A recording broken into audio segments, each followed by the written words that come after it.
l'aventure. C'est l'aventure. L'aventure. C'est l'aventure. L'aventure. C'est l'aventure.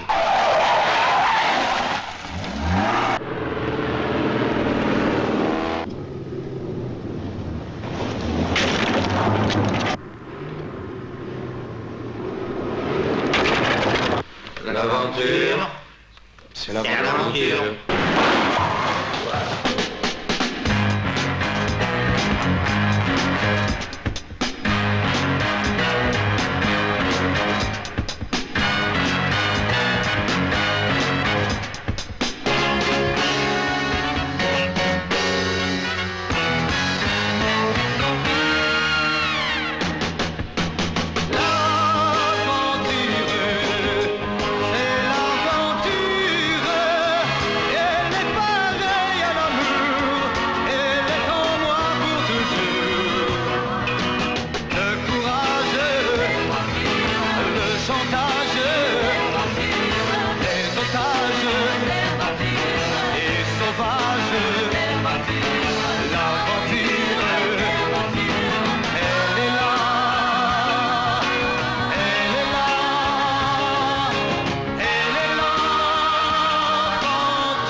Avec Lino Ventura, Jacques Brel, Charles Denner, Johnny Hallyday, Charles Gérard, Aldo Macione, Nicole Courcelles. c'est Claude Lelouch qui l'a mis en scène. Claude Lelouch. Hein? Claude Lelouch. Oui, oui. Mais tu peux pas dire Claude Lelouch. Claude Lelouch. L'aventure, c'est l'aventure. Prochainement sur cet écran. Claude Lelouch, mesdames et messieurs.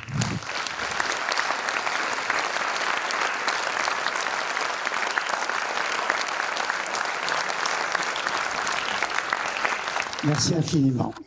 Ça me rajeunit. Ouverture du Festival de Cannes 1972. C'était le 25e anniversaire. Comment ça s'est passé ? Ça s'est passé. Il y avait d'un côté l'intelligentsia qui a trouvé que c'était pas très intelligent. Et puis il y avait le public qui a trouvé ça jubilatoire. Voilà, donc il y avait encore une fois cette contradiction qui a accompagné ma vie de cinéaste, qui fait que ils n'avaient pas compris le fond même de ce film qui était ma réponse aux événements de 68. Pour ceux qui étaient nés et pour ceux qui n'étaient pas nés, en 68, il s'est passé des drôles de choses en France. Il s'est passé une confusion générale et la démagogie a pris le pouvoir sur la démocratie. On est parti dans tous les sens et cette période folle a laissé des belles traces quand même parce qu'il y a eu des parfums de liberté qui ont réussi quand même à subsister, mais ça a engendré une confusion générale. On est passé d'un monde à l'autre et effectivement, la politique était au cœur de toute cette confusion. Bon, qu'est-ce que c'est vous savez, alors, la politique, dans la politique, il y a deux sortes d'individus. Il y a ceux qui veulent changer le monde et puis ceux qui veulent changer leur vie quotidienne. Voilà. C'est les plus nombreux. Voilà. Et c'est cela qui m'intéressait.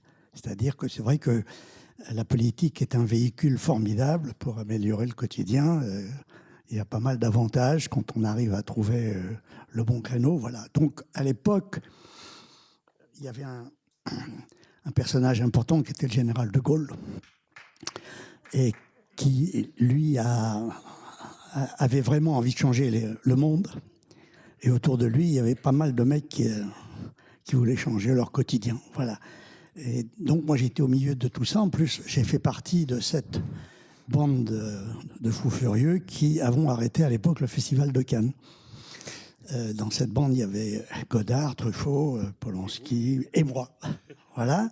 Et en plus, c'est moi qui ai été annoncé à Favre-Lebrel, le président du festival à l'époque, qu'il fallait arrêter le festival de Cannes. Bon, c'est vrai qu'il fallait l'arrêter parce que tout le monde était devenu fou. Il y avait les étudiants de Marseille qui voulaient marcher sur Cannes, et ceux de Nice aussi, etc. Et on s'est dit, bon, c'est peut-être pas la peine d'éviter un bain de sang pour monter les escaliers de Cannes. Voilà.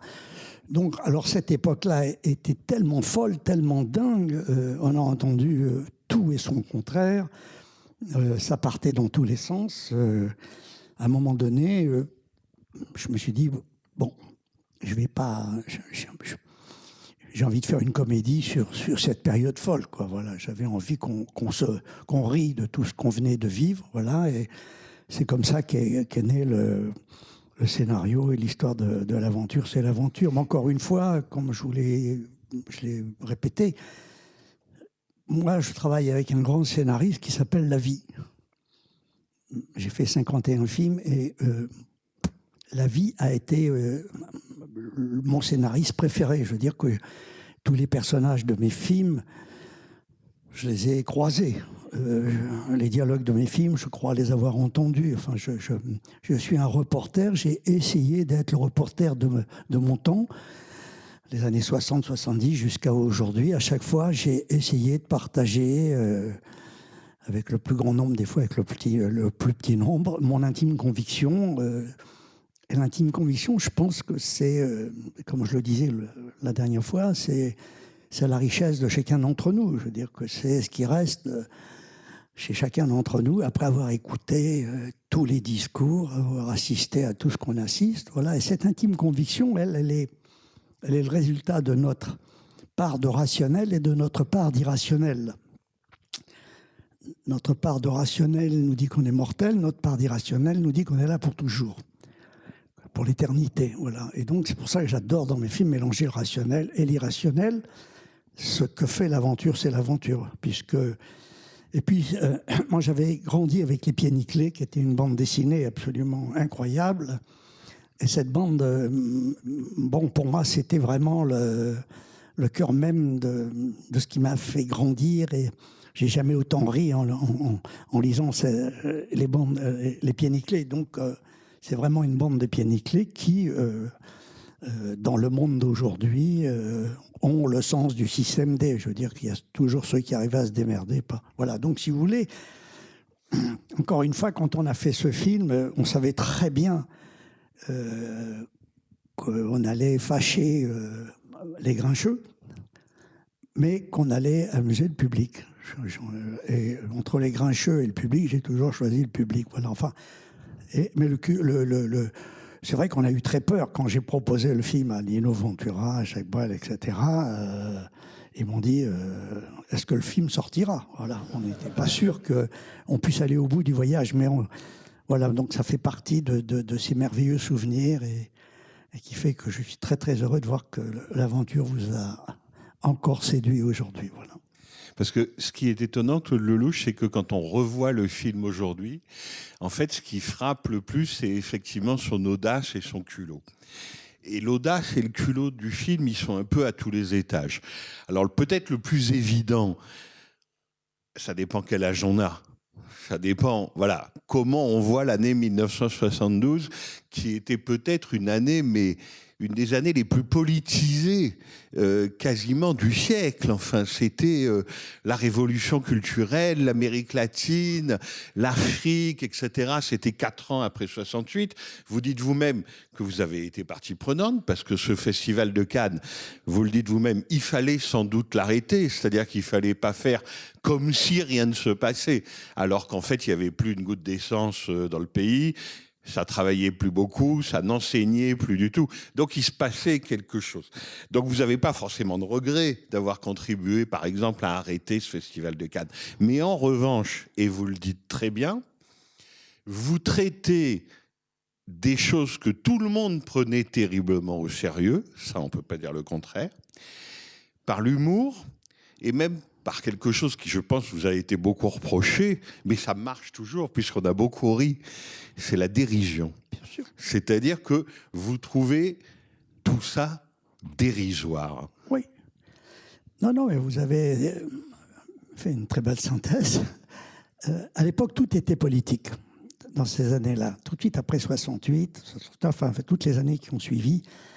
D'ailleurs, entre l'aventure et 68, j'ai fait aussi Smic Smack Mock, qui était aussi une première réponse, puisque on me qui est une autre aventure, qui disons, est un film vraiment expérimental. Oui, qui était un film expérimental avec une caméra nouvelle qui venait de sortir, etc. C'était même pas prévu qu'on en fasse un film.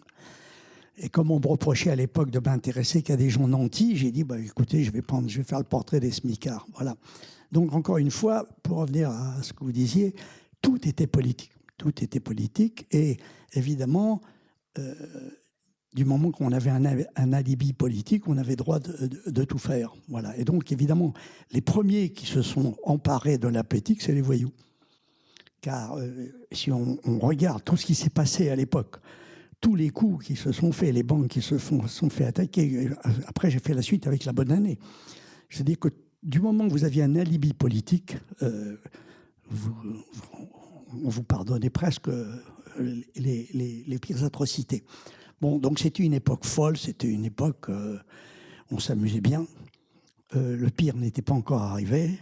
Il n'y avait pas encore le sida, il n'y avait pas encore toutes ces choses-là. Les relations hommes-femmes étaient très différentes de celles d'aujourd'hui. Je veux dire que la vie était un jeu formidable. La vie a toujours été un jeu formidable, extraordinaire, génial, mais comme dans tous les jeux, il faut repérer les tricheurs. Voilà, parce que tous les emmerdes dans la vie viennent des tricheurs, que ce soit dans l'intimité ou d'une façon professionnelle. Je veux dire que les tricheurs sont les plus rigolos, les plus sympathiques, ils sont les plus photogéniques, et c'est pour ça que j'ai pris beaucoup de plaisir à filmer tous ces tricheurs. Voilà. Comment on écrit un scénario pareil? Parce que le film exhibe sa liberté. Et il l'est vraiment. Et je vous poserai quelques questions sur le scénario, parce que je ne sais pas si on se rend compte à quel point il est audacieux. C'est-à-dire le choix entre ce qui est montré, qui a priori sont les scènes dramatiquement les plus faibles, et ce qui n'est pas montré, qui a priori auraient été les scènes les plus fortes. Un exemple, l'ambassadeur de Suisse. Dans n'importe... Alors déjà, l'ambassadeur de Suisse, qui est prêt à mourir en criant « Vive la Suisse libre », on se dit... Mais dans n'importe quel film, ce qu'on aurait montré, c'est son enlèvement. Là, ce qu'on montre... c'est tout à fait autre chose qui n'a l'air de rien. Et en fait, tout le film est comme ça. C'est-à-dire que tout y est inversé, en fait. C'est-à-dire que ce qu'on montre d'habitude, ce dont on fait des scènes d'action, eh bien là, ça n'y est pas. Et ce qui n'est pas scène d'action, ce qui est loufoquerie, ce qui est drôlerie, ce qui a l'air dérisoire, eh bien, ça y est, ça fait hurler de rire. Bon, moi, je le dis comme ça, comme spectateur, parce que c'est un film que je connais bien. Avant de le revoir ce soir dans une salle de cinéma, je l'ai aussi beaucoup vu à la télévision, soyons honnêtes. Mais est-ce qu'il y a de ça? Est-ce que quand vous avez écrit le scénario, il y avait ce genre de principe? Oui, alors, on parle toujours un peu de soi. On parle toujours un peu de soi, et c'est vrai que dans cette période-là, j'étais dans une contradiction totale. Totale parce que d'abord je sortais de plusieurs grands succès. Et donc, avec Un homme et une femme, Vivre pour vivre, certains films qui avaient très très bien marché sur le plan mondial. Tout marché. Je suis devenu riche. Et c'était pas bon d'être riche à ce moment-là. Au moment du festival de Cannes, au moment de mai 68. Et je vais vous faire rire. En plus, comme les artistes associés voulaient absolument me signer plusieurs films, ils m'avaient offert un bateau. Voilà. Donc, si vous voulez, j'étais vraiment le capitaliste. Et donc, toute la gauche me voyait d'un mauvais œil. Voilà. Et donc, j'avais du mal à leur expliquer qu'on ne peut pas expliquer les miracles. Le succès m'est tombé dessus. Et je me suis dit, avec ce succès, je vais pouvoir créer une maison du cinéma, essayer de faire un cinéma libre, essayer de ne pas faire de films de commande. J'ai refusé toutes les propositions américaines qu'on me proposait à l'époque. J'ai dit, je vais essayer d'aller au bout de ce sillon, qui est mon intime conviction, avec laquelle je radote beaucoup, mais j'avais envie vraiment de partager avec le public, avec le plus grand nombre, ce que je voyais. Et donc, c'est vrai que, à titre personnel, j'ai toujours combattu les extrêmes et les excès. Je l'expliquais récemment, je pense qu'on marche sur un fil. La vie, c'est un fil, et il faut tenir en équilibre. Il faut tenir en équilibre, et pour tenir en équilibre, il faut que le balancier soit au bon endroit. Donc, tous les excès vous font tomber, et les extrêmes vous font tomber. Moi, quand je fais un film, je suis au milieu de mon équipe. Je ne suis pas avec le machinot ou la star. Je suis au milieu de mon équipe et j'essaye de créer une harmonie pour qu'on ait tous un sens et une responsabilité. Et donc, j'ai toujours été ce qu'on appelle un homme du milieu. Mes films, c'est des films du milieu. J'ai essayé de faire des films d'auteur populaires. J'ai essayé, parce que faire un film populaire, je ne dis pas que c'est facile, mais il y a des recettes. Quand on fait un film d'auteur, il n'y a pas de recette. Il n'y a pas de recette, on se laisse aller par, encore une fois, votre intime conviction, par cette chose qui mélange votre intelligence et votre inconscient, c'est-à-dire le côté instinctif. Voilà. Donc, si vous voulez, au milieu de ces contradictions, j'ai combattu à l'époque, je me souviens très très bien, parce que j'ai beaucoup fréquenté, j'ai beaucoup flirté avec la nouvelle vague, mais je ne l'ai jamais épousée. Vous voyez ce que je veux dire? Bon. Et elle était, je ne pouvais pas l'éviter, elle était là. Elle était là, et puis c'est vrai qu'elle faisait des choses absolument incroyables. Ils ont montré quand même qu'on pouvait faire des films avec peu d'argent, ils ont montré qu'on pouvait casser un système qui était en place, mais en même temps, je n'étais pas d'accord avec eux. Et donc, n'étant pas d'accord avec eux, je n'avais pas la carte et je n'avais pas la critique avec moi, et je n'avais pas toute cette gauche qui avait le pouvoir dans le cinéma. Donc, quand je fais l'aventure, c'est pour leur parler. Je veux dire, est-ce qu'ils vont comprendre les contradictions dans lesquelles nous vivons? Est-ce qu'ils vont... parce que je ne pouvais pas leur dire à une tribune, on ne peut pas dire des choses comme ça, vous voyez ce que je veux dire? Donc, avec le cinéma, avec la caméra, avec les images, j'arrive à tout dire. Je pense qu'on peut tout dire à tout le monde, à condition de trouver la façon de le dire. Voilà.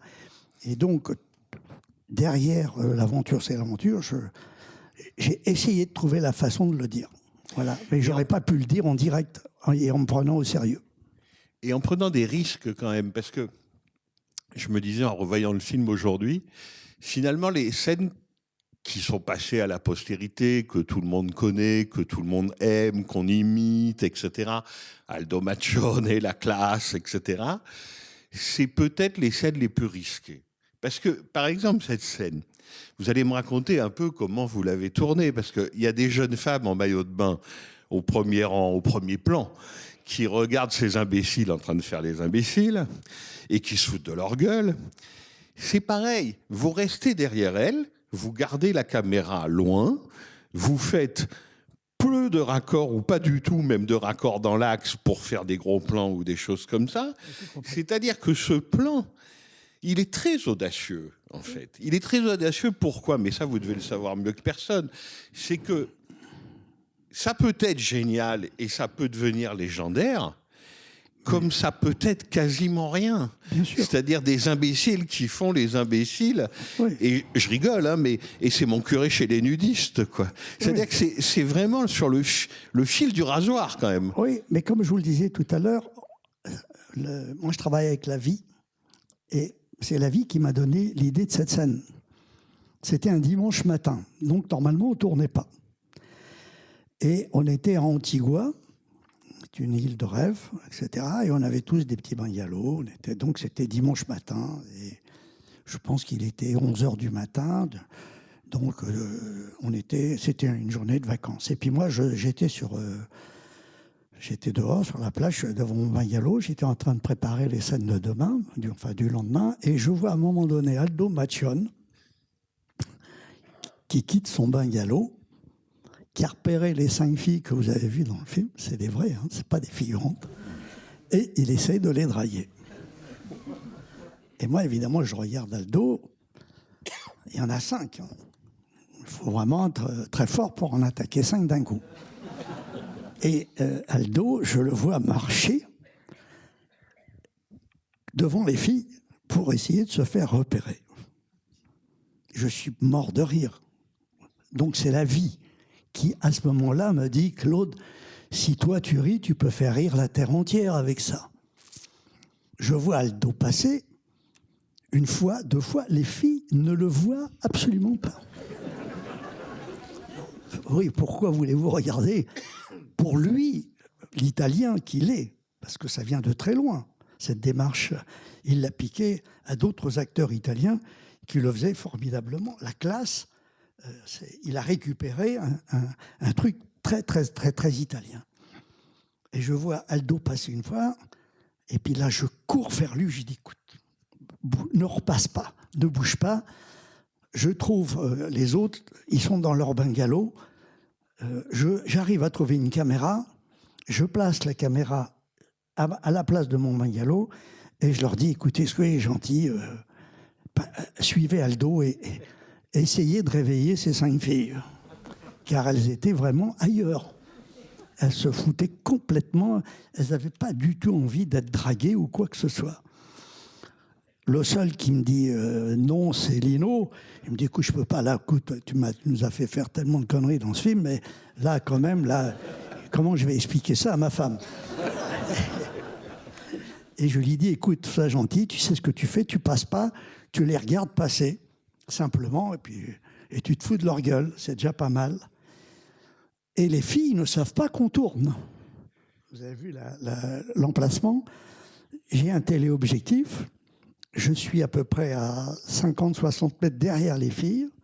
Je ne leur parle pas. Je dis rien. Je dis, là, pour l'instant, si vous voulez, ça s'appelle une figure libre.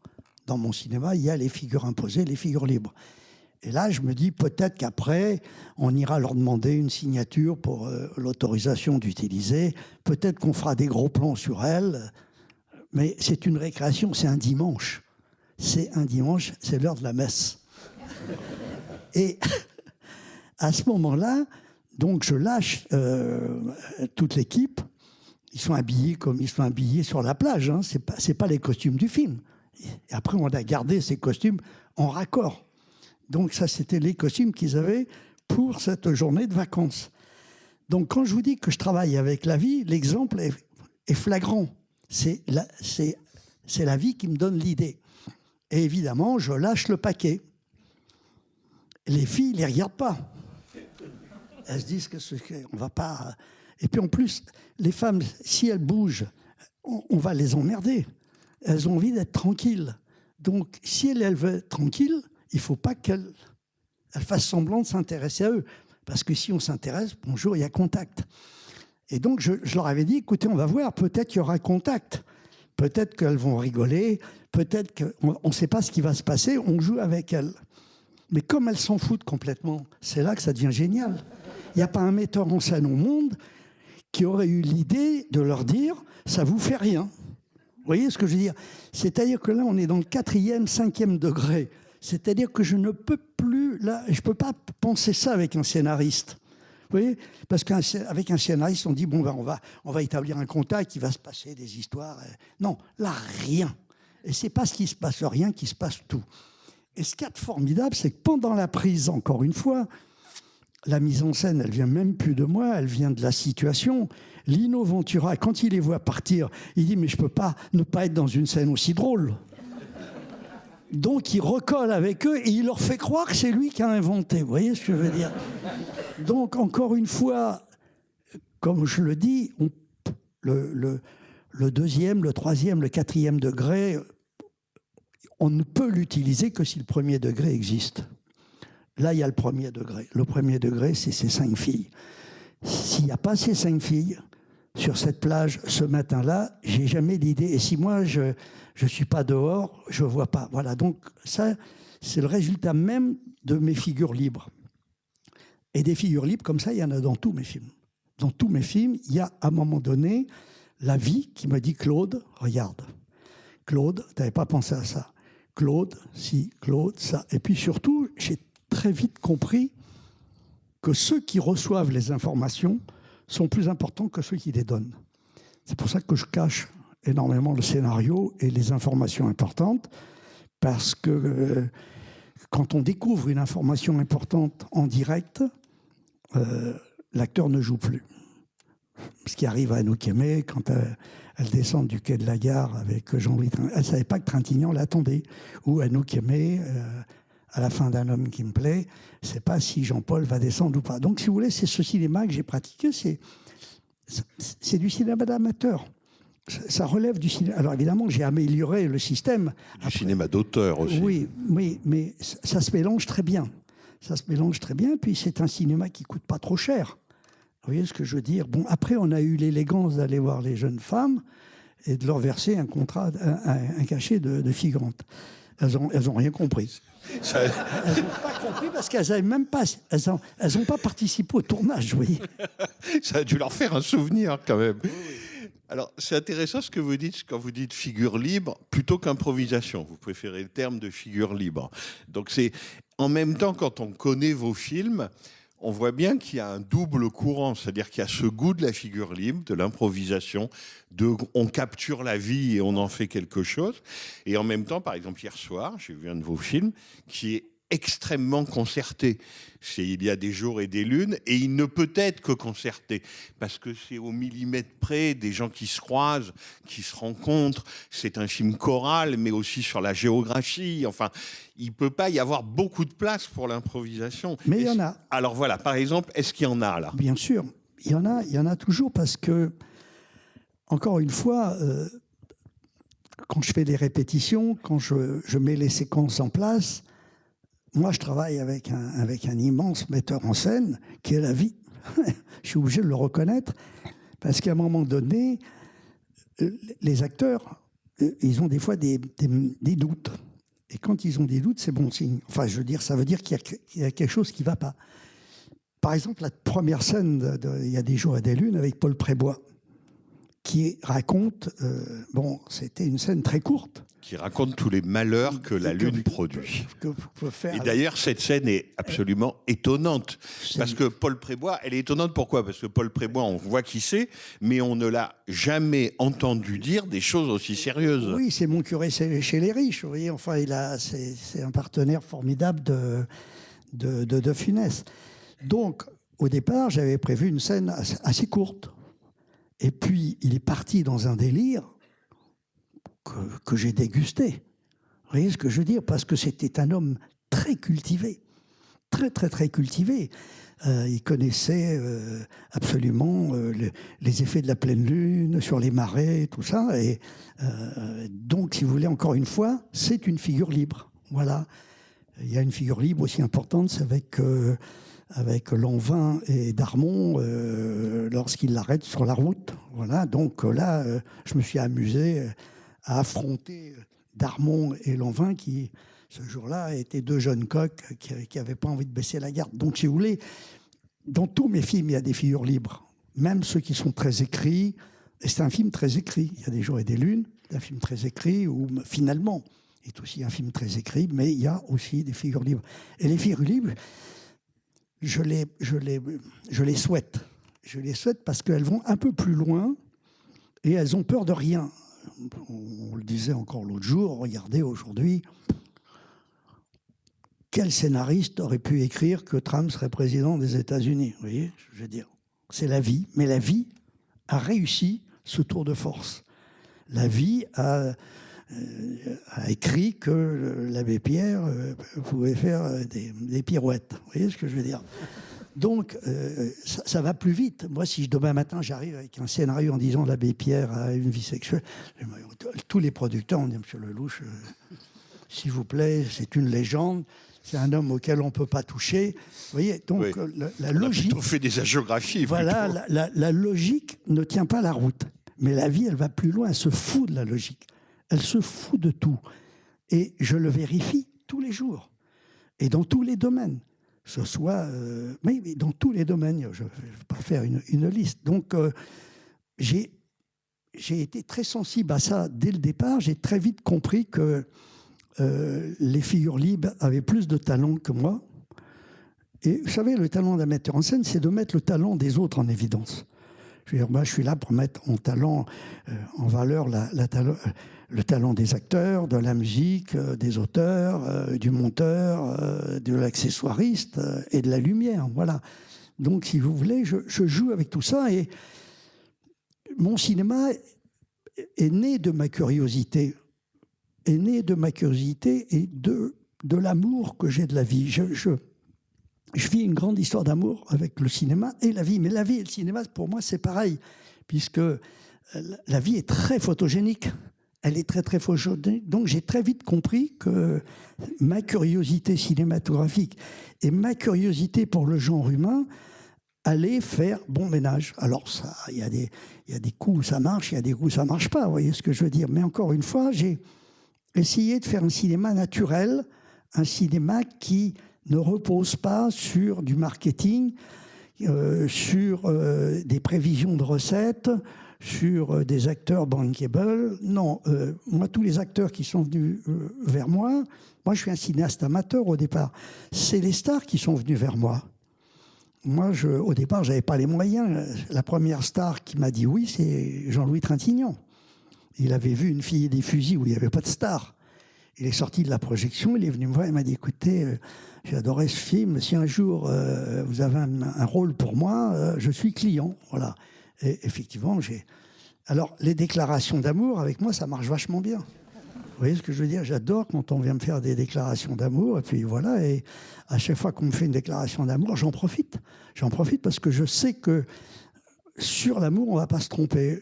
Voilà, je veux dire que tout le mal qu'on se donne dans la vie, c'est pour aimer et être aimé, qu'on le veuille ou non, d'une façon ou d'une autre. Voilà. Et donc ça, je l'ai très vite compris. Et donc, toutes les stars qui sont dans mon cinéma, ce sont des stars qui sont venues vers moi. Moi, au départ, dans le cinéma d'amateur, on prend des gens qui correspondent au rôle et qui n'ont jamais fait de cinéma. Vous voyez, je veux dire, et qui, pour la première fois, se retrouvent devant une caméra. Mais c'est vraiment, c'est un peu là où il y a un mystère dans vos films et surtout ceux de cette période, disons à partir d'un homme et une femme, c'est que, c'est pas du tout un reproche, hein, c'est que les intrigues, presque, des fois c'est une feuille de papier à cigarette. Et d'ailleurs le titre le dit bien, un homme et une femme, l'aventure c'est l'aventure. Enfin, voilà, on est sur des choses qui peuvent être très minces et après... Il y a la mise en scène, ça on en a un peu parlé, mais il y a l'incarnation. C'est-à-dire que si c'était pas Jean-Louis Trintignant et Anouk Aimée, et vous en train de les regarder, évidemment, mais qu'est-ce que ça serait? Ces cinq-là, c'est un quintet. Enfin, ils ont une force d'incarnation à l'écran, c'est-à-dire que le truc le plus simple, presque... le plus banal devient quelque chose, parce que c'est Brel qui le fait, parce que c'est Denner qui le fait, parce que c'est Ventura. Quand est-ce que vous avez compris ça, que les acteurs allaient vous amener cette épaisseur de la vie, justement? Ben, encore une fois, comme dans une histoire d'amour, quand vous rencontrez une dame, et puis d'un seul coup, vous apercevez qu'elle vous donne des choses que les autres ne vous donnent pas. Tout repose sur l'admiration. Quand Trintignant me dit « j'ai envie de tourner avec vous », évidemment, je revois tous les films de Jean-Louis. Et puis je me dis « il est pour moi ». Il est pour moi. Et quand j'ai l'idée de faire Un homme et une femme, évidemment, je construis le film sur lui. Anouk Aimée est venue beaucoup plus tard. Au départ, je pars sur Jean-Louis. Voilà. Et donc, à partir de cet instant, je lui fais un costume sur mesure. C'est-à-dire que j'ai vu tous ces films, je vois ce qu'il fait, je vois ce qui réussit, ce qui rate. Donc, j'essaye, à partir de cet instant, de travailler sur ce qui réussit. C'est comme un coach qui s'occuperait d'un athlète. On voit pourquoi il arrive à sauter un peu plus haut que d'habitude, ou pourquoi il court un peu plus vite que d'habitude. Donc, quand je dis que je suis plus un coach qu'un metteur en scène, je suis plus aussi un metteur en vie qu'un metteur en scène. C'est-à-dire que je regarde les acteurs et j'essaie de voir jusqu'où ils peuvent sauter. Quand je travaille avec Jean-Paul, J'ai vu tous les films de Jean-Paul, je dis comment je peux le faire sauter un peu plus haut. Quand je suis avec Ventura, je dis qu'est-ce que je peux lui faire faire qu'il n'a pas encore fait, mais en restant dans ce qu'il sait faire. Si demain matin j'avais tourné avec De Funès, j'aurais fait faire de Funès encore plus que d'habitude, mais j'aurais fait battre un record, vous voyez ce que je veux dire.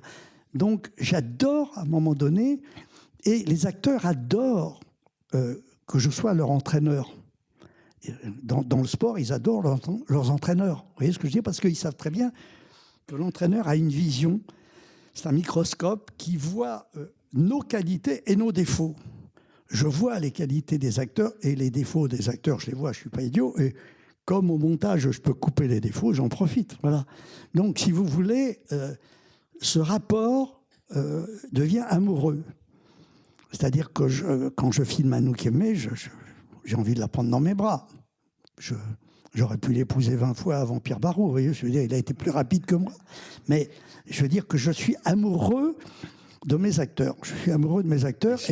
Si vous parlez d'Anouk Aimée, pardon, mais il suffit par exemple de la regarder chez vous et chez Fellini, et je le dis parce que je trouve qu'on ne le dit pas assez souvent, pour s'apercevoir qu'elle a une palette de jeux, que c'est une des plus grandes comédiennes du monde.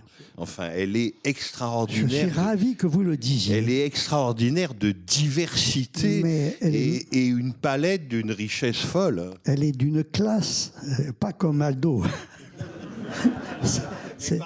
Oui. Non, mais c'est ça qui est formidable, c'est qu'à un moment donné, je pense que mes yeux voient l'invisible.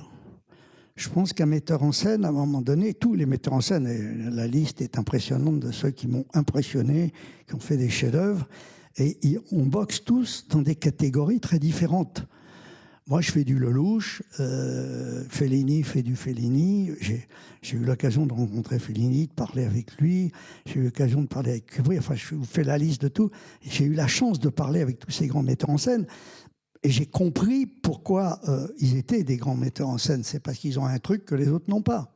Vous voyez, c'est-à-dire qu'à un moment donné, ils ont des obsessions qui vont faire leur style, qui vont faire qu'à un moment donné, ils vont voir des choses que les autres ne voient pas. Et on voit un peu l'invisible.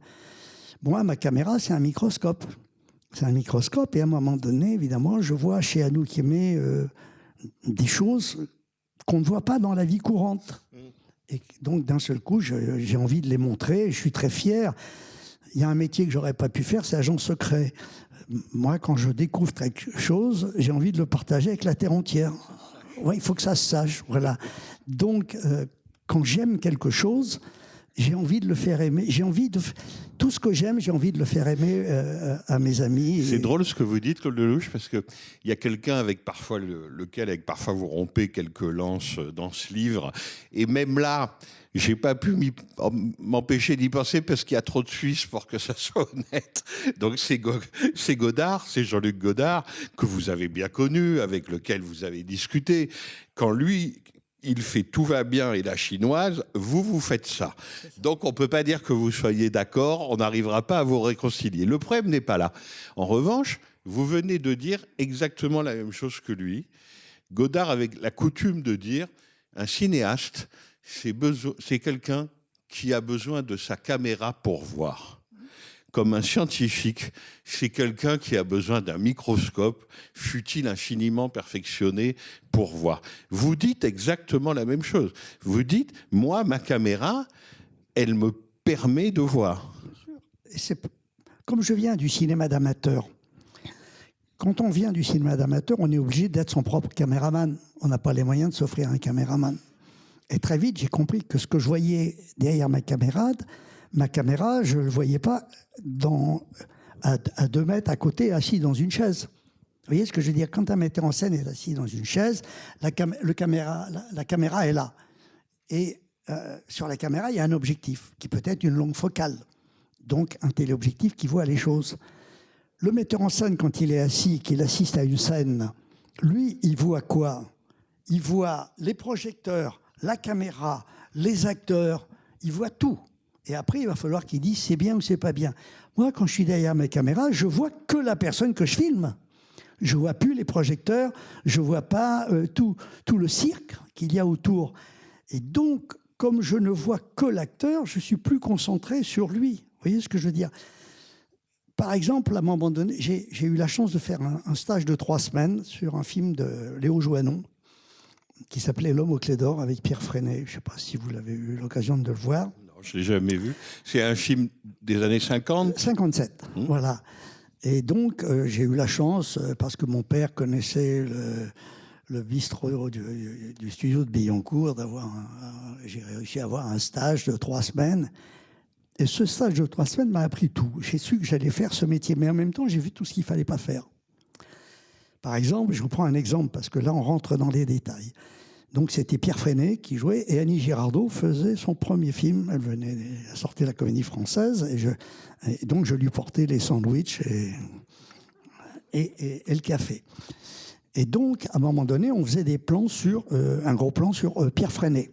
Bon, les caméras étaient très lourdes à l'époque, c'était des super parvos. Elles étaient comme ça, vous voyez, il fallait prendre le son. Donc, on faisait le gros plan sur Pierre Freinet, et Annie Girardot était derrière la caméra pour lui donner la réplique. Et elle était magnifique. Et Pierre Freinet était magnifique. Et on coupait. Puis après, on faisait le plan sur Annie Girardot. Pierre Freinet était dans sa loge.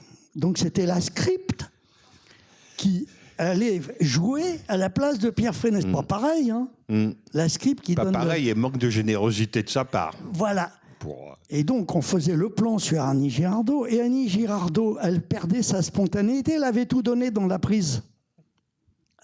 Et je me suis dit, si un jour je fais du cinéma et que j'ai la chance, ben, je tournerai à 2 caméras pour en filmer en même temps l'un et l'autre.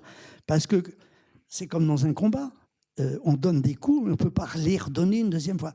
Donc, si vous voulez, j'ai appris mon métier en le faisant et en regardant les autres. Et en regardant les erreurs et les choses merveilleuses que font les autres aussi. Moi, quand j'arrive et que je viens au monde, il y a la grande illusion. La barre est haute. Vous voyez ce que je veux dire? En 1937, il y a la grande illusion et Blanche-Neige qui sortent en même temps. Bon. Donc, j'ai rien inventé. Mais je peux, à un moment donné, récupérer tout ce que j'ai aimé et rajouter un petit plus. Je pense que chaque metteur en scène, tous les grands metteurs en scène dont on a cité les noms, ils n'ont pas inventé le cinéma, mais ils ont rajouté un petit truc. En tout cas, ils ont inventé une écriture, et c'est là d'ailleurs où vos rapports avec la nouvelle vague sont intéressants, et votre histoire de Léo Joannon, elle est intéressante, parce que c'est typiquement le genre de type et le genre de film qui se faisait éreinter par les cahiers du cinéma. Tout à fait. Voilà. Et exactement à cause de ce que vous venez de dire, oui. C'est-à-dire ce métier dans le plus mauvais sens du terme. Oui, mais en même temps, à l'époque, Léo Joannon ne pouvait pas le faire, parce que les caméras étaient très grosses. Aujourd'hui, elles sont petites. À l'époque, on ne pouvait pas mettre 2 caméras, et le chef opérateur, à l'époque, voulait éclairer Pierre Freinet avec le contre-jour nécessaire, la lumière pour enlever les rides. C'était un travail de 3 heures. Vous voyez ce que je veux dire? Ni caméra légère, ni pellicule rapide. Voilà. Et donc, quand les pellicules rapides sont arrivées, quand les projecteurs se sont allégés, on a pu changer. Et je pense que Léo Joannon, s'il était né un peu plus tard, aurait peut-être eu l'idée de le faire. Vous voyez ce que je veux dire? Donc, c'est un art de technologie, le cinéma.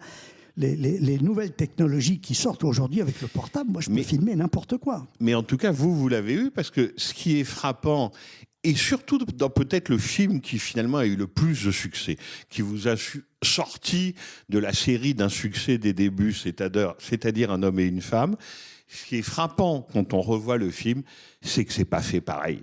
C'est-à-dire que effectivement, vous ne faites pas partie de la nouvelle vague. Effectivement, vous pouvez rompre des lances avec eux. Mais votre écriture de cinéaste, elle n'a absolument rien à voir avec, disons, ce qu'on a appelé le cinéma de qualité française ou le cinéma de papa. La grande scène des retrouvailles Gare Saint-Lazare, pour le cinéma français des années 50, c'est inimaginable.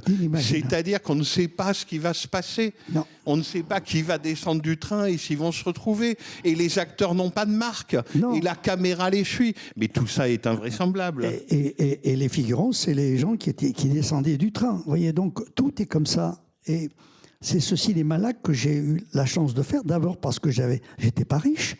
Moi, je n'avais pas les moyens de m'offrir un train, de bloquer la gare Saint-Lazare et d'avoir 500 figurants. Vous voyez, j'ai pas les moyens financiers. ma technique, la contrainte sollicite l'imagination, toujours, toujours. Quand je fais le film en noir et en couleur, certains esthètes y ont vu des intentions intellectuelles. Non, c'est parce que j'avais pas assez d'argent pour faire le film tout en couleur.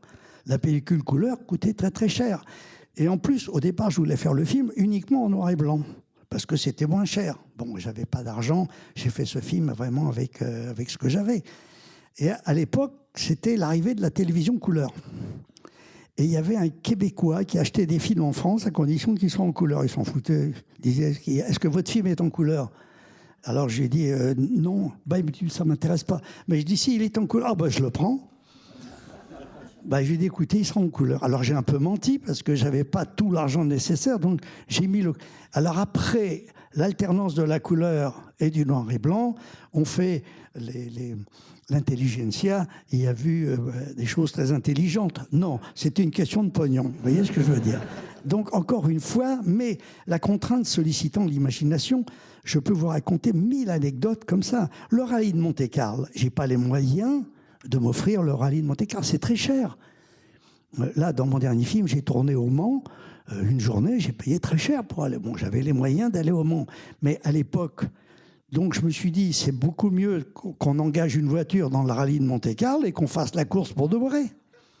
Donc, on a fait vraiment la course pour de vrai. Alors évidemment, on n'a pas gagné parce que on tournait, on était 3 dans la voiture. Moi, j'étais derrière avec une caméra 16 mm.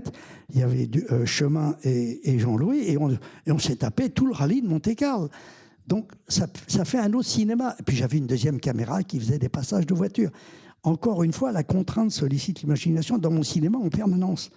En permanence. Et donc, c'est parce qu'on était très pauvres qu'on a fait Un homme et une femme et qu'il a eu ce succès.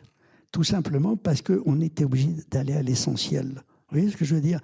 À Monte-Carlo, quand Jean-Louis reçoit le télégramme, on voit, il y a le grand gala. Je n'ai pas les moyens de m'offrir un truc, donc je vole les images. Je vole les images et après, le gala vient me remercier en me disant « Vous nous avez fait de la pub ». Voilà. Donc encore une fois, il faut... Ce cinéma d'amateur a toutes les vertus pour moi. Il a toutes les vertus parce que quand on est un cinéaste, on n'a peur de rien. On n'a peur de rien, alors que lorsque vous êtes sur un plateau avec 10 000 figurants que vous payez, etc., d'un seul coup, on se dit comment on va arriver à amortir tout ça. Donc, de film en film, de succès en succès, quand j'étais pauvre, j'ai fait des films de pauvres. Quand j'étais riche, j'ai fait des films de riches. Mais à chaque fois, chaque film a inventé celui d'après. Et les nouvelles technologies, quand je fais La Bonne Année, Arriflex sort la BL, cette caméra portable qui ne fait pas de bruit. Vous vous rendez compte? Quelle révolution pour moi! Donc, c'est vrai que La Bonne Année est encore mieux filmée que les autres. Parce que j'ai une caméra qui filme l'image et le son en même temps. Vous avez une caméra légère, mais qui ne fait pas un bruit de crécelle. Et qui faisait pas de bruit. Contrairement à la Reflex, par exemple, des choses comme ça. Je dis ça avec précaution, hein, vous connaissez beaucoup mieux que moi. Mais donc, ça veut dire que vous pouvez prendre le son synchrone. Voilà. Et dans La Bonne Année, le son est complètement synchrone. C'est pour moi une grande révolution. Dans Un homme et une femme, aussi le son. Mais qu'est-ce que je faisais dans Un homme et une femme? Je tournais avec un caméflex. C'est une batteuse. Si vous écoutez le bruit du caméflex, bon, et on ne peut pas enregistrer. Donc, comme je voulais quand même... Parce que les films de la Nouvelle Vague sont pratiquement tous doublés. Tous post-synchronisés, absolument. Bon. Un film comme À bout de souffle est entièrement post-synchronisé. Voilà. Et moi, je dis non. Parce que si je post-synchronise, je perds de la vérité. Le fait d'aller au doublage, on perd énormément de choses. Donc, sur Un homme et une femme, j'ai tourné le film avec des téléobjectifs pour que la caméra soit loin des acteurs, pour pas qu'on entende le bruit de la caméra. Donc, j'avais la caméra, elle faisait du bruit. Dessus, on mettait des couvertures. Et comme la caméra était à 50 ou 60 mètres, je pouvais prendre le son en direct. Donc, Un homme et une femme est sûrement un des tout premiers films de l'époque à avoir été fait avec le son direct. Parce que, et comme je mettais la caméra très loin, je tournais avec des téléobjectifs et ces téléobjectifs donnaient une nouvelle image aussi. Encore une fois, la contrainte. Et la bonne année, justement, j'allais vous en parler. Vous racontez ça dans le livre, ça m'a beaucoup intéressé parce que vous dites, si j'ai pris Françoise Fabian, c'est parce que non seulement elle était très belle, mais on voyait qu'elle était très intelligente et qu'elle était très forte. Et tout ça la rendait effectivement très sexy. Mais vous dites, si je l'ai prise aussi, c'est parce que j'avais vu Ma nuit chez Maud. Et d'ailleurs, Françoise Fabian, parfois, est exaspérée. Je lui ai fait une rétrospective dans cette maison. Les deux films dont on lui parle le plus, c'est Ma nuit chez Maud et La bonne année. Bon, des fois, elle en a assez. C'est normal. Mais c'est vrai que son personnage de La bonne année, voilà, il existe aussi parce que vous aviez vu Ma nuit chez Maud d'Éric Rohmer, qui peut sembler extrêmement éloigné de votre cinéma. Et je pense que de ce point de vue-là, effectivement, vous êtes quelqu'un de curieux et d'ouvert. Et je vais voir les films des autres. Et je vais jouer un film par jour, encore aujourd'hui. Et c'est vrai que Françoise Fabian, j'avais besoin d'une intello qui grandit avec des intellos, qui fréquente des intellos, et elle va rencontrer d'un seul coup un mec brut de décoffrage. Vous voyez ce que je veux dire? Elle vit avec des mecs qui vivent dans le 2e, 3e, 4e et 5e degré, puis d'un seul coup, elle va rencontrer un mec qui vit que dans le 1er degré. Voilà. Et cette rencontre me fascinait. Me fascinait parce que on voit bien que cette femme a besoin de 1er degré. Vous voyez ce que je veux dire? Surtout dans un lit. Hein, voilà. Non mais, il faut en tenir compte. Voilà. Et donc, cette femme, d'un seul coup, en a marre des phrases toutes faites, des citations, de ces intellos, de tous ces philosophes qui se contredisent entre eux.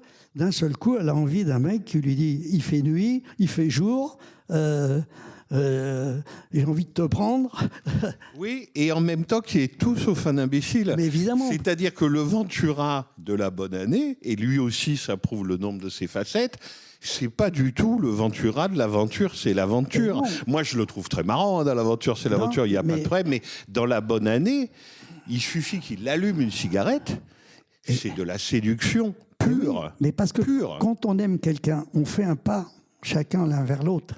Lui fait un pas vers les intellos et elle fait un pas vers le 1er degré. Vous voyez ce que je veux dire? Quand je fais La bonne année, c'est parce que je reprends le personnage de Lino et je lui dis, écoute, là, t'as quitté les pieds nickelés, t'en as marre. Maintenant, tu vas travailler à ton compte. T'as gardé Charlot parce que c'est le serviteur idéal. On ne peut pas avoir un yes man plus pointu. Et donc, je lui dis, c'est la suite. La bonne année est la suite de l'aventure, mais dans une autre dimension. Il a grandi. Le personnage a grandi. Enfin, pour moi, il a grandi. Et d'un seul coup, il est épaté par la culture, quand même. Vous voyez ce que je veux dire? Hein? Et elle est séduite. Elle est séduite par le macho, elle est séduite par le 1er degré. D'un seul coup, c'est le 4e degré qui tombe amoureux du 1er degré. Et ça fait le 2e degré. Pas mal, en effet. Sur les acteurs, ce qui est fascinant aussi, c'est d'abord qu'ils s'accordent entre eux. Ça, c'est quand même un mystère et un risque. Parce que, alors, on le sait, vous le racontez très bien dans le livre, Ventura et Brel sont devenus copains littéralement comme cochons. Ok. Et ça nous fait très plaisir parce qu'on les aime bien. Mais que ces deux-là puissent jouer ensemble, quand est-ce que vous le savez, ça? Comment vous l'expérimentez? C'est-à-dire, ils vont pas se faire la gueule. Ça arrive aussi que les acteurs se fassent la gueule. Ils vont pas se faire la gueule. Ils vont pas se concurrencer. Ils vont vraiment jouer ensemble. Comme Fabian et Ventura, ils ont une façon d'allumer leur cigarette. Ben, comme c'est des grands comédiens, ils nous font comprendre qu'ils ont envie l'un de l'autre. Comment ça se sent et ça s'expérimente, ça?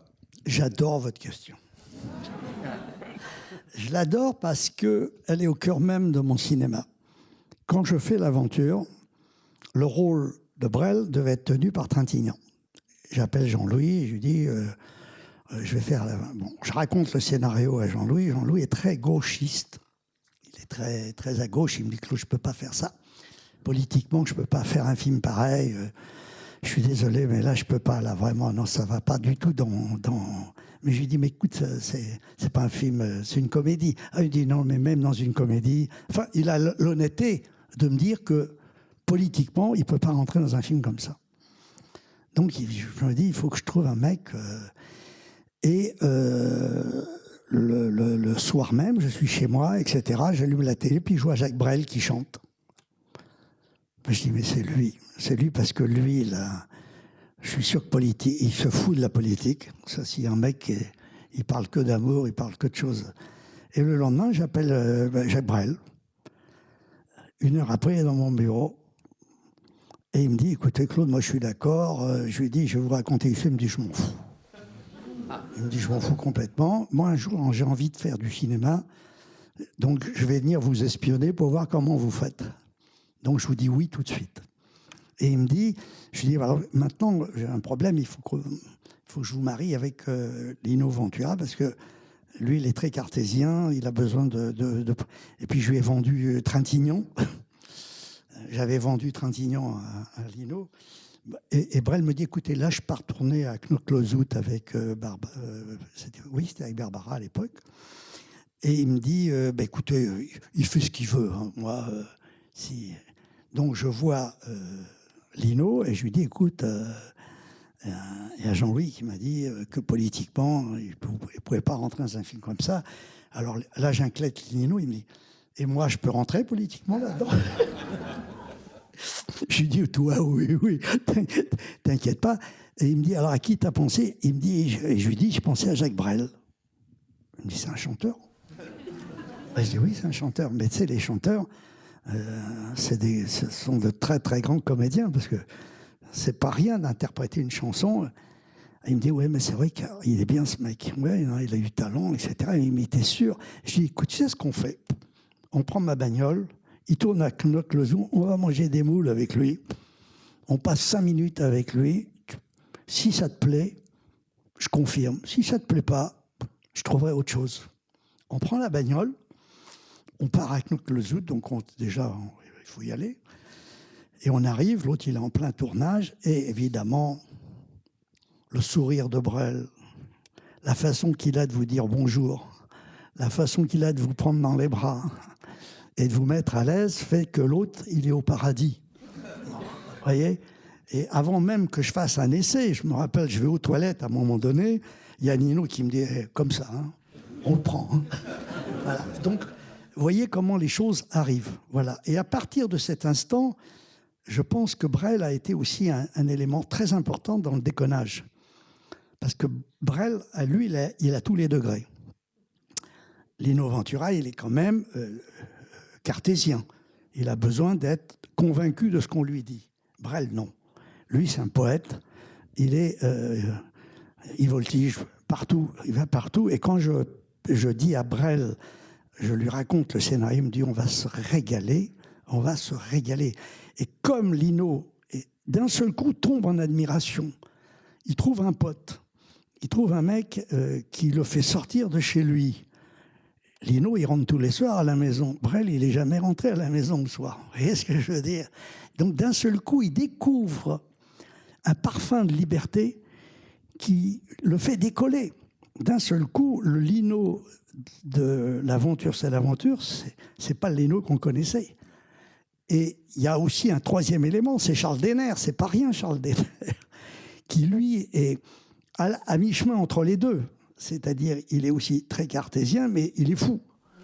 Donc, à partir de ce moment-là, il faut mélanger ces gens-là. Et évidemment, j'ai les serviteurs. Alors, les serviteurs, c'est Aldo et Charlot, qui sont des serviteurs de rêve, puisqu'ils vont toujours vers le plus fort et le plus riche, quoi. Mais en plus, Denner, avec la voix qu'il a, avec l'acteur classique qu'il a, parce que Ventura, il vient d'ailleurs, Brel, on vient d'en parler, il vient d'ailleurs.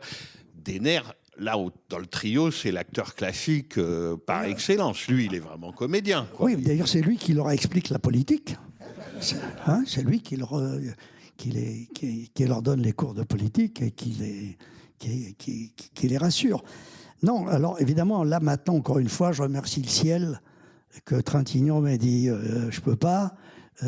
Brel, quand il arrive, c'est un détonateur. Denner est amoureux de Brel et admiratif.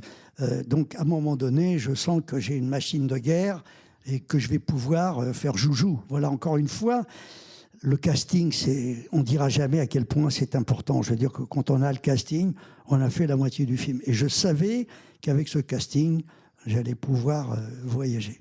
Mais d'ailleurs, dans votre système, dans votre écriture plutôt, on sent que c'est le plus important. C'est-à-dire, on va parler de comment vous parlez aux acteurs. Parce que si tous les acteurs veulent tourner avec vous, c'est qu'il n'y a pas de secret. C'est que vous devez les traiter pas trop mal et que vous savez vous en servir. Mais effectivement, le choix est peut-être le plus important. C'est-à-dire que si on se trompe, c'est irrattrapable, en fait. Oui, enfin, c'est un autre film.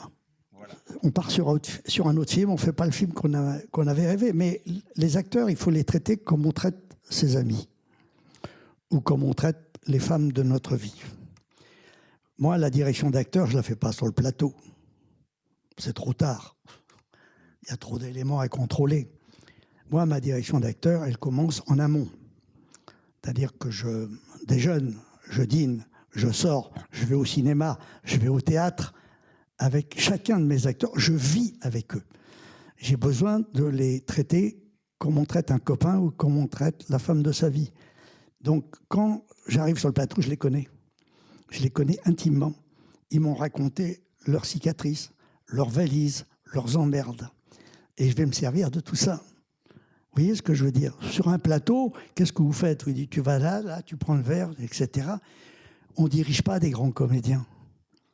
Surtout quand ils sont grands, on les dose. C'est tout à fait différent. Et moi, je sais les doser. Je les coach. Vous voyez ce que je veux dire? Donc, j'ai besoin de les connaître. Je ne peux pas, demain matin, diriger quelqu'un que je ne connais pas. Vous voyez ce que je veux dire? Quand je vois la plupart des films qui arrivent avec des gens qui font les castings, moi, j'ai jamais eu personne qui faisait de casting. J'avais Arlette Gordon qui me donnait un coup de main et qui contrôlait la bonne humeur et la mauvaise humeur des gens que je rencontrais.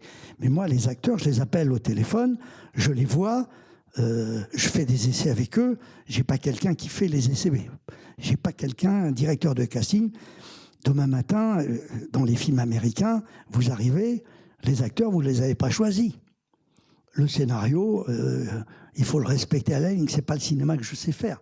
Mais il y a des gens qui ont le talent, hein, parce qu'il faut du talent pour faire ça, et un sacré talent. C'est un sacré talent que demain matin, prendre un casting que vous n'avez pas choisi, un scénario que vous n'avez pas écrit, et donc chapeau à tous ces grands metteurs en scène que moi, je ne serais pas capable de faire. Moi, on m'a proposé à un moment donné Steve McQueen et Marlon Brando. Après le succès d'Un homme et une femme, je me dis, putain, j'ai les deux plus grands acteurs du monde. Oh là là là là, quelle merveille. Bon, évidemment, alors je les rencontre. Bon, je tombe en amour avec Steve McQueen, un cinglé fou furieux, merveilleux. Je dis, ça c'est ma came. Brando, c'est le contraire.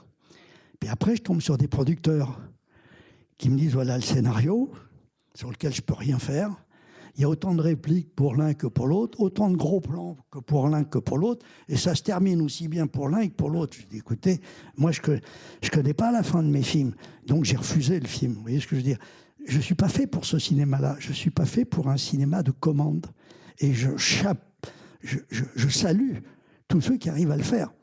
Et j'ai de l'admiration pour tous ces grands metteurs en scène qui ont réussi à faire des films de commande. Je crois surtout que vous n'êtes pas fait pour un cinéma de format, c'est-à-dire ce qu'on appelle vraiment le formatage, et qui fait partie du cinéma, parce que déjà les films ont une durée relativement standard. Voilà, des mots comme format, standard, tout ça, c'est pas fait pour vous. Marketing, tout ça. C'est clair. C'est pour ça qu'Hollywood, oui, ça aurait été sûrement très compliqué. Non, j'aurais été très malheureux.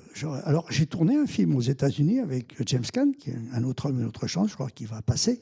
Mais j'avais toutes les libertés.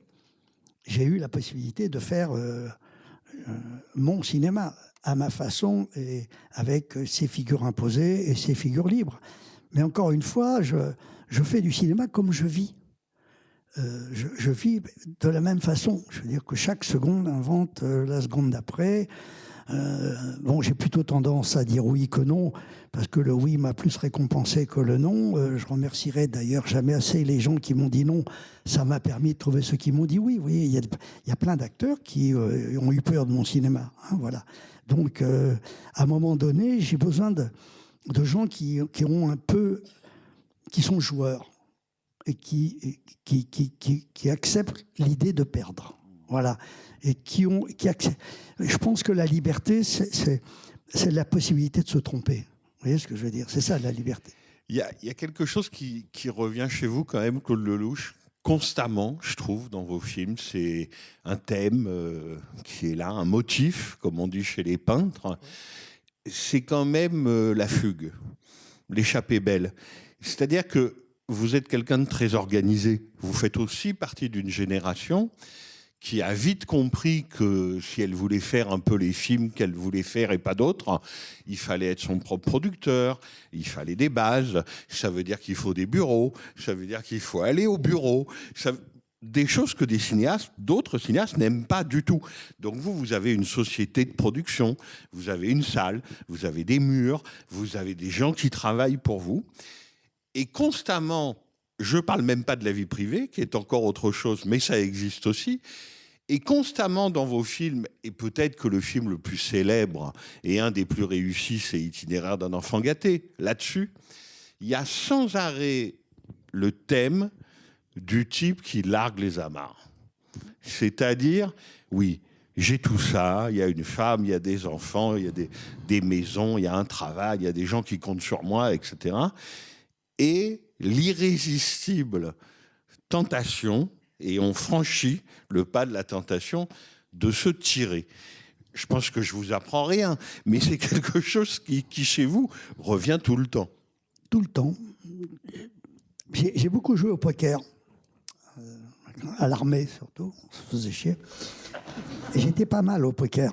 J'étais bien la première heure, parce que je me concentrais, puis dès la deuxième heure, je pensais à autre chose, donc j'étais moins bon dans la deuxième heure. Mais le poker, c'est un jeu fantastique. Et donc, j'ai souvent envie de faire tapis. J'ai très envie, à un moment donné, de tout jouer. Je suis prêt à tout. Si demain matin, je suis prêt à dépenser tout ce que j'ai sur un film, si j'ai envie de faire un film. Je suis prêt à faire tapis. Voilà. Donc, à un moment donné, dans le monde dans lequel on vit, on est cerné par des contraintes. Et quelles contraintes?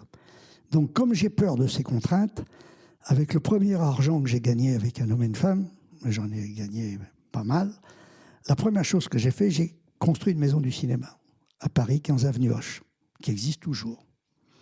Et j'ai dit, je me fais une base.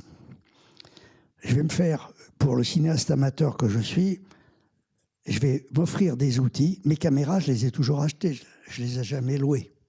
Mes projecteurs, c'est les miens. 95% des cas, on les loue. Voilà. Ma salle de montage, les tables de montage, je les achète. Je veux dire, je ne travaille pas dans la location.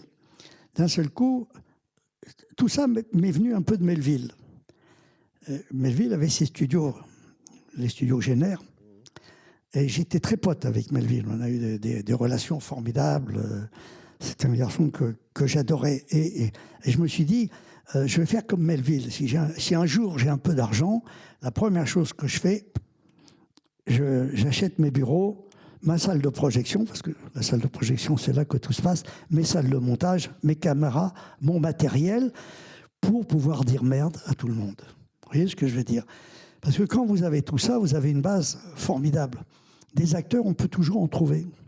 On peut toujours trouver des acteurs qui vous disent oui, etc. Donc, je me suis fait une sécurité comme ça. Mais, à un moment donné, ces contraintes, elles pèsent des tonnes. C'est-à-dire que c'est chiant d'être producteur. Le métier de producteur, c'est chiant. J'ai même fait le métier de distributeur. Je veux dire que ce qui m'amuse, c'est le tournage. Ce qui m'amuse, c'est écrire et tourner. Le reste me fait chier. Me fait vraiment chier. Et à un moment donné, ce qui me fait chier pourrait me dégoûter de ce que j'aime. Vous voyez ce que je veux dire? À un moment donné, les emmerdes, bon, la vie est une cause d'emmerdement au pays des merveilles, bien sûr, mais à un moment donné, les emmerdes peuvent être plus importants que les merveilles. Et donc, très souvent, à un moment donné, j'en ai marre. J'en ai ras la casquette, et je me dis, là, trop, c'est trop. Et donc, j'ai des parfums de liberté. Et ces parfums de liberté me donnent des idées géniales. C'est-à-dire qu'à chaque fois que je me barre, à chaque fois ou en tous les cas que j'ai envie de me barrer, et j'abandonne tout. Alors, quand je pars comme ça, si j'ai des enfants, etc., je m'arrange pour que la soupe soit là et que tout se passe bien. C'est un caprice perso, vous voyez. Mais la liberté, c'est le plus grand scénariste du monde. Il est encore plus fou que la vie. Est-ce que la liberté, c'est un cascadeur qui prend des risques absolument incroyables. Et c'est dans cette prise de risque qu'à un moment donné, on trouve des idées. Au moment de l'itinéraire, j'avais vraiment envie de me barrer.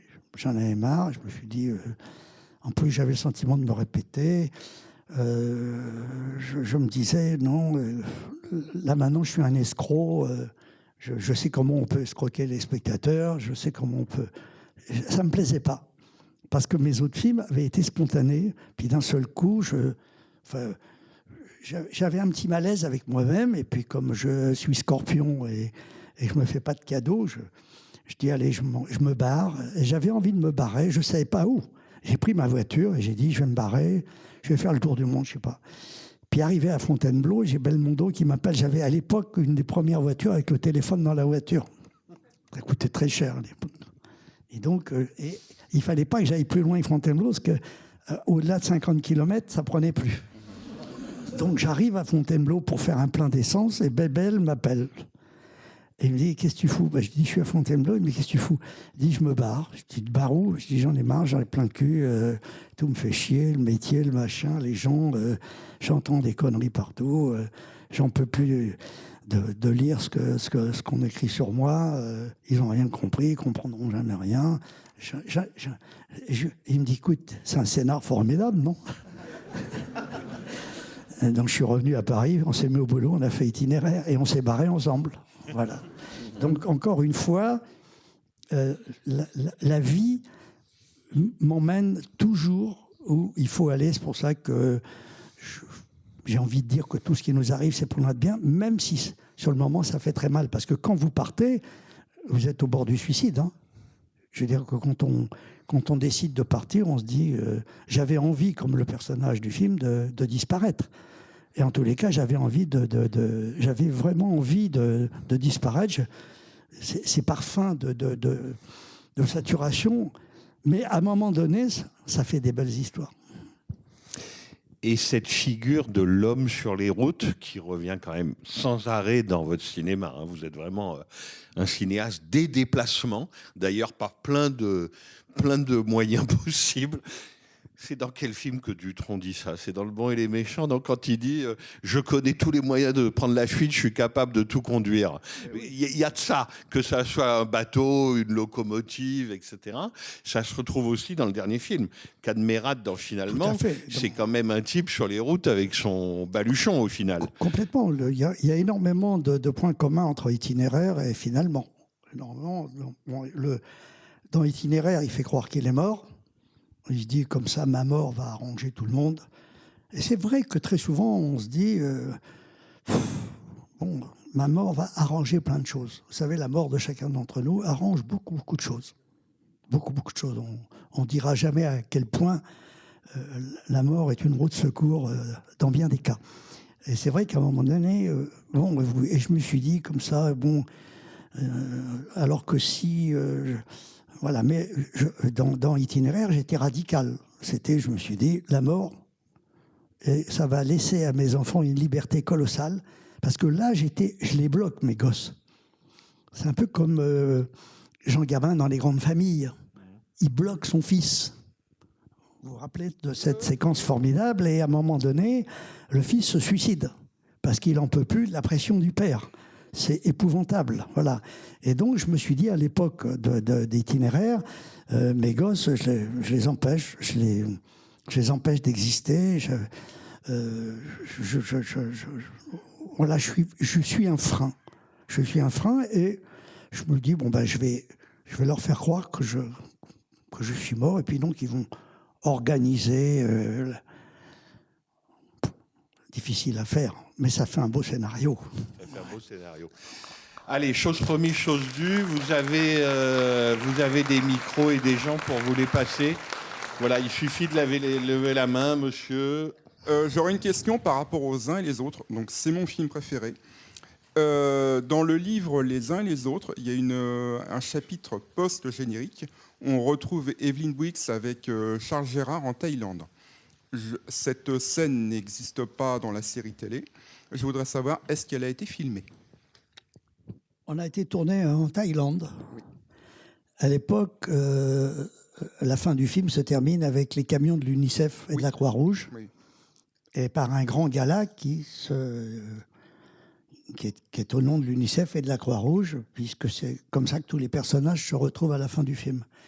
Et à l'époque, il y avait en Thaïlande, effectivement, l'UNICEF qui faisait un gros travail sur toutes ces civilisations qui bougeaient, qui crevaient de faim, qui avaient besoin de tout, qui mangeaient, qui avaient besoin de tout. Donc je suis parti à l'époque filmer ces déplacements de foule avec Evelyn Briggs. Et donc j'en ai fait un court-métrage qui passait normalement au début des uns et des autres. Donc c'est un court-métrage qui existe. D'accord. Et qui passe au début des uns et des autres. Mais encore une fois, vous voyez, j'avais besoin, pour ce gala final au Trocadéro, d'avoir été sur place, filmer le travail de l'UNICEF et de la Croix-Rouge. C'est impressionnant ce qu'ils font. La Croix-Rouge, moi je lui dois beaucoup, parce que pendant la guerre, j'étais séparé de mon père, et je pouvais communiquer avec lui que par la Croix-Rouge. Vous voyez ce que je dirais? Et j'ai vu à quel point, très vite, c'était des organisations qui faisaient un travail formidable. C'est pour ça que je termine les uns et les autres avec ce gala de l'UNICEF et de la Croix-Rouge. Et j'avais besoin de tous ces camions de la Croix-Rouge et de l'UNICEF à la fin, puisqu'on les voit dans le générique de fin. Mais je voulais savoir d'où ils venaient, et puis je voulais être sûr que c'était des organisations qui faisaient un boulot fantastique, quoi. Merci beaucoup.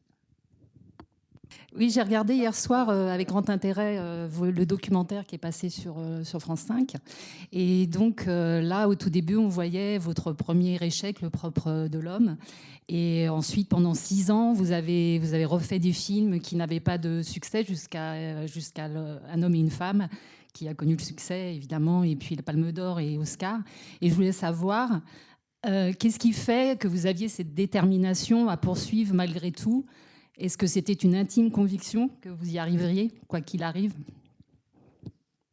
Encore une fois, ça fait partie de ce match qu'on a tous avec notre intelligence et notre inconscient. Toutes les personnes qui sont dans cette salle ont une intelligence et un inconscient, ce que j'appellerais l'inné. Voilà. Et cette dualité entre, si vous voulez, mon inconscient a toujours été plus fort que mon intelligence. Mon intelligence, elle m'aurait dit abandonne. Mon intelligence, c'est un comptable. Vous voyez, c'est un comptable qui vous dit on est en faillite. Il faut arrêter, il faut déposer le bilan. Et donc, après mes 6 premiers films, le comptable, mon intelligence aurait dû me dire stop. Mais mon inconscient me disait non. Mon inconscient a toujours été plus fort que mon intelligence. C'est d'ailleurs souvent ce que m'ont reproché les critiques. C'est que je faisais plus confiance à ma part d'irrationnel qu'à ma part de rationnel. Notre part d'irrationnel, c'est beaucoup plus de choses que notre intelligence.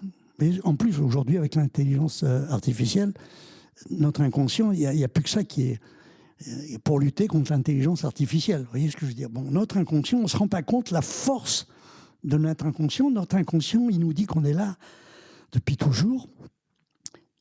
Notre inconscient, il croit... moi, aujourd'hui, je crois au recyclage des vies. Je ne crois pas à la mort que m'annonce mon intelligence. Mon intelligence me dit que je suis mortel. Mon inconscient me dit que non, je suis là pour toujours. Et donc, j'ai le sentiment de faire des choses pour l'éternité. Je n'ai pas le sentiment de partir. J'ai 7 enfants et 8 petits-enfants. C'est moi le plus jeune, puisqu'ils ont une vie de plus que moi. Et je le vois bien, ils sont tellement plus malins que moi.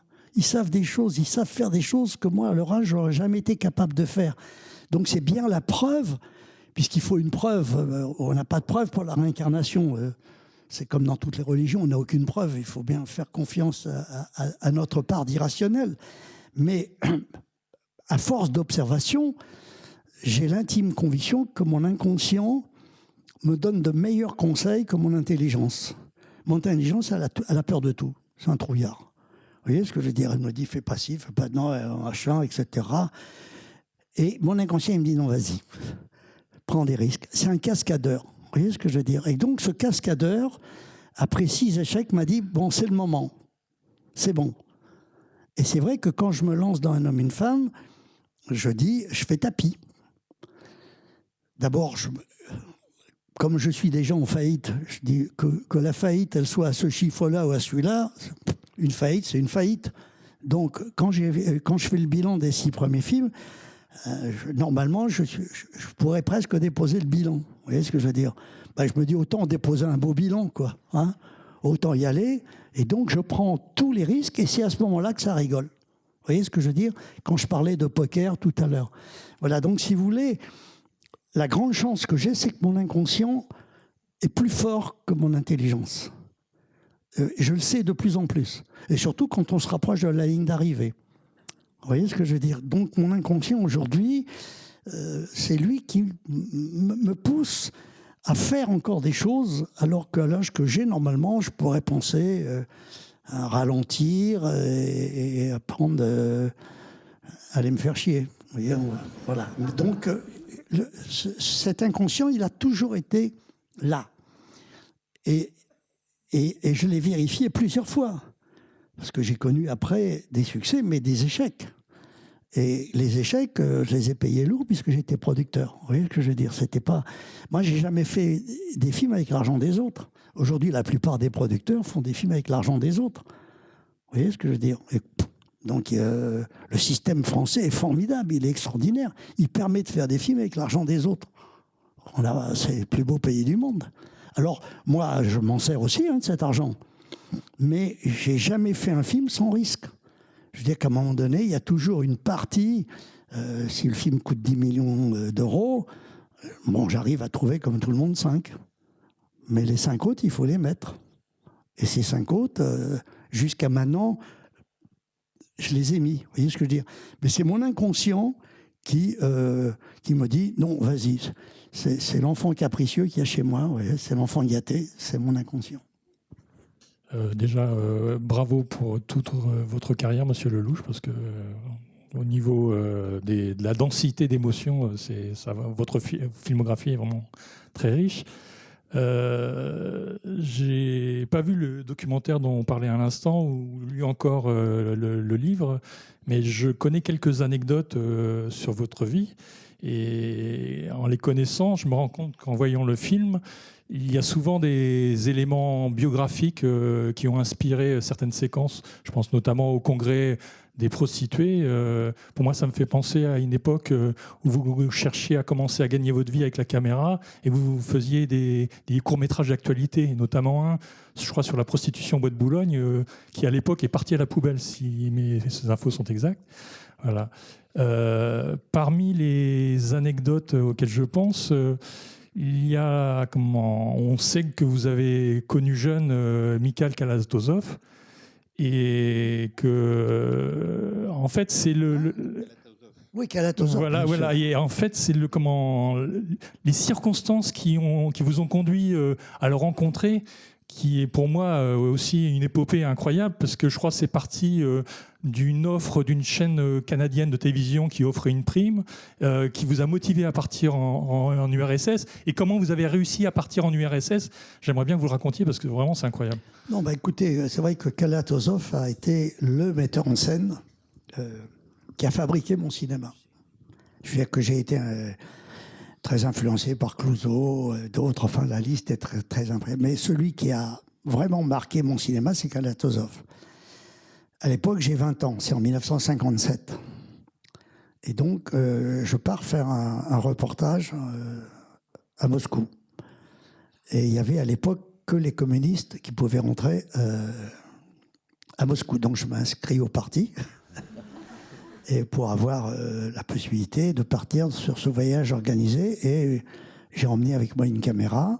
Je m'étais entraîné à Paris à filmer avec ma caméra cachée sous un imperméable parce que, comme je n'avais pas le droit de filmer, une télévision canadienne avait offert une prime importante à celui qui ramènerait les premières images de Lénine et Staline côte à côte dans le mausolée, sur la place Rouge. Et je m'étais dit, bon, je vais essayer de filmer Staline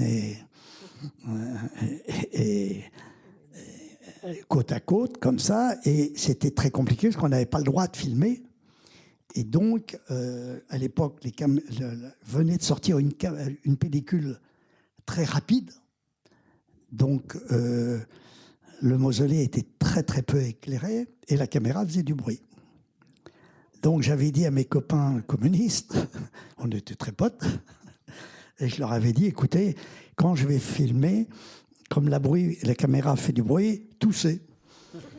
Donc, j'étais avec une quinzaine de mecs, ils ont eu une canne de tout qui a couvert le bruit de la caméra. Bon. Alors ça, c'est pour l'anecdote, et c'est vrai que ça m'a permis de gagner mon premier argent. Et c'est avec ça que j'ai en partie créé les films 13. Mais l'anecdote la plus importante, c'est qu'à Moscou, j'ai tourné donc dans les rues. C'était assez facile parce que on ne voyait pas la caméra. Et puis à un moment donné, mon chauffeur de taxi, j'avais un chauffeur de taxi quand même qui me trimballait, je lui avais donné pas mal de choses, ma montre, un truc, parce qu'à l'époque, quand un Français arrivait à Moscou, on se jetait sur ses chaussures. C'est des choses folles aujourd'hui, mais le rideau de fer, c'était pas rien. Et donc, ce chauffeur de taxi, très gentil, me dit, écoutez, moi, j'ai un pote Machino, hein, il ne connaît pas Kalatozov, qui travaille au studio Mosfilm. Est-ce que ça vous amuse qu'on aille passer une journée sur... Et je lui dis, oui, ça m'intéresserait de voir un petit peu comment les Russes travaillent. Et ce jour-là, encore une fois, le hasard, le bon Dieu, mettait tout dans la balance. Mikhail Kalatozov tourne Quand passent les cigognes. Et il tourne une scène fondamentale dans le film. Je ne sais pas si vous avez vu le film. Il y a un grand escalier qui est entièrement construit en studio. Et il y a une caméra sur une vis sans fin qui monte à l'intérieur de l'escalier pour accompagner l'acteur qui monte les étages. Et je suis fasciné. Kalatozov, curieusement, parle quelques mots de français. Enfin, quelques mots. Enfin, bonjour, comment ça va, hein?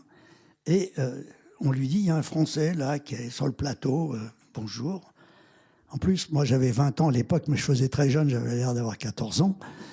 Il me dit bonjour très gentiment, et je lui dis, écoutez, c'est impressionnant, est-ce que je peux filmer le plan ça s'appelle un making-of, vous voyez, je veux dire. Et il me dit très gentiment, oui. Et donc j'ai filmé ce plan. Je monte en haut de l'escalier, qui était un décor, et je vois la caméra et l'acteur qui monte et la caméra qui le suit. Et là, je me dis, qui est l'acteur principal? Qui est l'acteur? La caméra ou l'acteur? Et ce jour-là, je prends conscience que la caméra est l'acteur principal. D'abord, elle a tourné dans tous les films, elle est dans tous les plans, c'est un acteur invisible. Et je me dis, il faut que j'apprenne à me servir de cette caméra comme personne. Et quand je saurai me servir de cette caméra, je pourrai faire un autre cinéma grâce à cette caméra qui est l'acteur principal de tous les films. Et c'est ce jour-là, en voyant Mikhail Kalatozov tourner, en plus, il me prend en sympathie, et après il va à la salle de montage, et il me montre le film. Je pleure. Et je me dis, voilà le métier que je veux faire. Donc je dois tout à Kalatozov, parce que, bon, il est probable que j'aurais fait de la mise en scène, mais pas de la même façon, et peut-être pas aussi vite et aussi rapidement, mais... C'est vrai que ce jour-là, j'ai dit, voilà le métier que je veux faire. Voilà le métier que je veux faire, parce que là, on peut s'éclater. Là, on peut s'éclater, là, on peut faire ce qu'on veut, avec des acteurs, avec des caméras, avec des projecteurs. Et ce jour-là, donc, Kalatozov est pour moi, c'est le plus grand cinéaste du monde. Et en plus, son film, Quand passent les cigognes, c'est le film où la caméra fait un travail colossal. Je veux dire, comme Dieu sait si Wells a su se servir d'une caméra, mais pas comme Kalatozov. Kalatozov fait des mouvements de caméra dans ce film absolument étourdissants. Et donc après, en rentrant à Paris, j'ai 20 ans, je ne connais pas le festival de Cannes, je ne connais pas le président qui s'appelle Favolové, je l'appelle naïvement, encore une fois, aux innocents les mains pleines. Je dis, écoutez, je rentre de Moscou, j'ai vu le plus beau film du monde, il faut le prendre à Cannes. Bon, il me dit, hein, et il l'a pris. Et il a eu la Palme d'Or. Voilà, je ne m'étais pas trompé.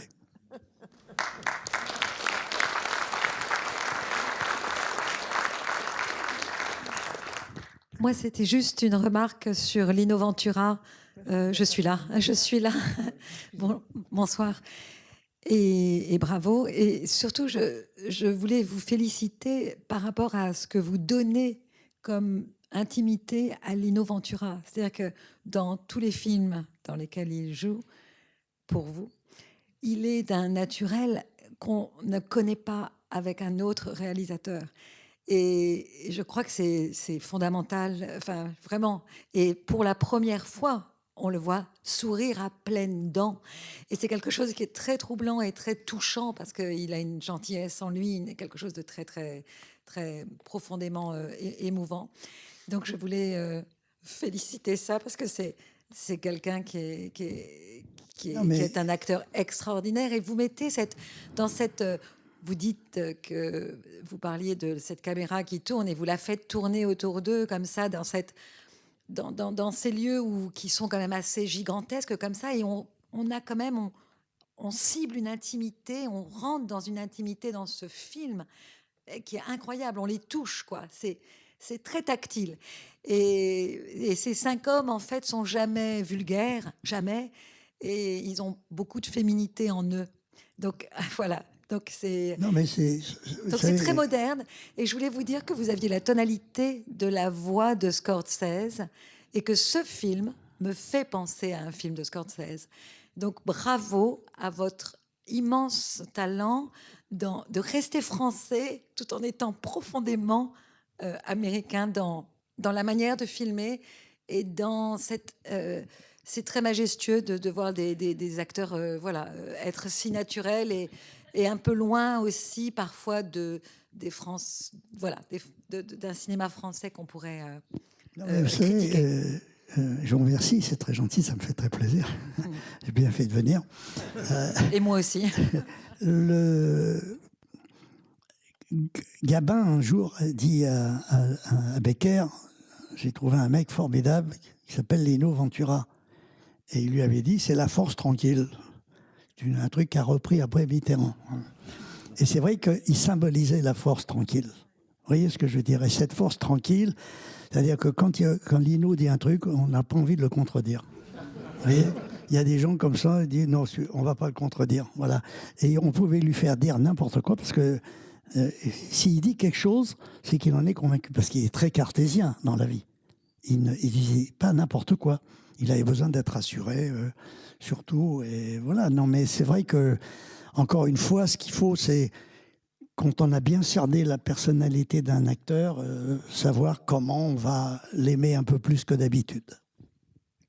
J'avais juste une question. Oui, vous disiez précédemment que c'était surtout la vie qui vous avait inspiré des films. Et je voulais savoir justement qu'est-ce qui vous avait inspiré le film Un homme et une femme, qui est un grand succès. Donc il y a pas mal de raisons, j'imagine. Et donc ça m'intéressait de savoir. Alors écoutez, c'est beaucoup de choses qui inspirent un film comme ça. Je venais de faire un film qui s'appelait Les Grands Moments et qui n'avait pas l'air de plaire du tout.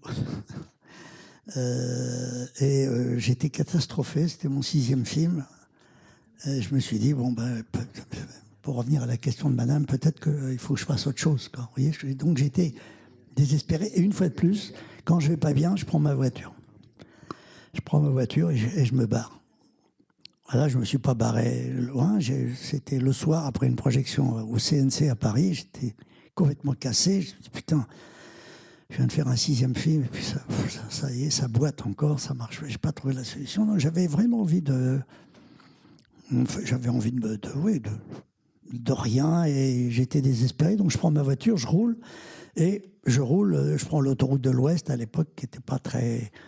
C'était une petite autoroute qui allait jusqu'à Mantes, mais après j'ai continué, je suis arrivé à Deauville, voilà, et puis mort de fatigue, je me suis endormi dans ma voiture à Deauville, presque sur la plage, et j'ai été réveillé par le soleil. C'est un drôle de truc, le soleil. On ne dira pas à quel point chaque lever de soleil est plein d'espérance. Et le soleil m'a réveillé, il était 6 heures du matin, et sur la plage à marée basse, quand les marées sont basses, elles sont très vastes là-bas, il y avait une femme qui marchait avec un chien et un enfant. Et ils gambadaient. Et le chien avait l'air heureux, l'enfant aussi. Et la femme regardait ce chien et cet enfant et tout ça de très très loin. Hein. Je n'ai jamais vu le visage de cette femme. Je me dis, mais qu'est-ce qu'elle fout à 6 heures du matin avec un enfant sur cette plage elle a besoin de déguster cet enfant un peu plus que d'habitude, parce qu'on peut faire ça à midi, on peut faire ça... La même scène aurait eu lieu à midi, elle ne m'aurait pas interpellé.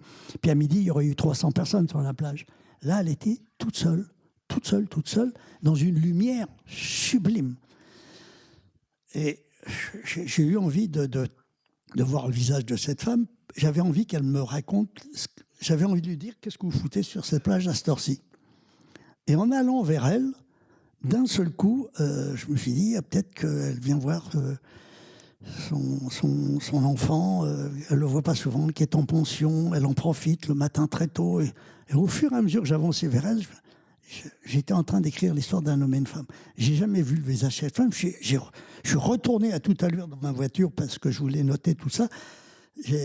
J'avais rien pour écrire. Je suis allé au bistrot de la gare de Deauville et on m'a filé un bout de papier, un crayon, et presque en 2 heures, j'ai écrit l'histoire d'un homme et une femme ce matin-là, en me disant, voilà, c'est un homme et une femme qui viennent voir leur enfant, qui sont dans une pension et qui vont... En plus, ils sont mariés tous les deux, ils sont veufs tous les deux. Est-ce qu'on a droit à une deuxième chance ? Toutes les choses, les idées arrivaient à une vitesse absolument incroyable. Tout était parti de ce coucher de soleil. Et puis encore une fois, on n'explique pas les miracles. Vous voyez ce que je veux dire ? À partir de cet instant, tout a été très vite. J'ai écrit le film en 3 semaines. On l'a tourné en 3 semaines. On l'a monté en 3 semaines. Et en 8 jours, on était au Festival de Cannes. Voilà. Et puis après, voilà. Donc, encore une fois, on ne peut pas expliquer les miracles. Voilà. Mais en tous les cas, les choses viennent comme ça. On ne sait pas. Et elles viennent souvent quand vous allez mal. C'est souvent quand on va très, très mal que le soleil arrive. C'est toujours quand on est au fond du trou ou dans le tunnel que moi, je sais que tous mes grands succès sont venus derrière des grands échecs. Et toutes les bonnes idées sont venues après des moments difficiles. C'est une bonne conclusion provisoire. Merci infiniment.